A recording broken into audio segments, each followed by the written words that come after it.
Tu veux vraiment savoir ce que vaut une relation? Alors arrête de la porter. Arrête de relancer, d'envoyer le premier message, de proposer systématiquement de vous voir, d'anticiper les besoins de l'autre, de lancer les conversations difficiles, de chercher des solutions à chaque problème. Bref, arrête de faire ta part et celle de l'autre. Pas pour le tester, pas pour le punir, ni pour provoquer une réaction, simplement pour arrêter de te suradapter et observe. Est-ce que l'autre vient vers toi? Est-ce qu'il propose? Est-ce qu'il cherche à maintenir le lien? Est-ce qu'il prend sa part de responsabilité dans la relation?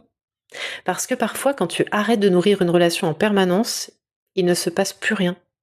Et ça peut faire terriblement mal.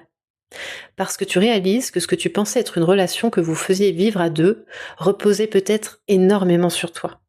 Une personne que j'accompagne a vécu exactement ça. Elle a arrêté de toujours proposer, relancer, de toujours faire le premier pas. Et en quelques semaines, elle a vu beaucoup plus clair sur cette relation. Et c'était douloureux. Mais au milieu de cette douleur, il y avait aussi quelque chose de nouveau, du soulagement.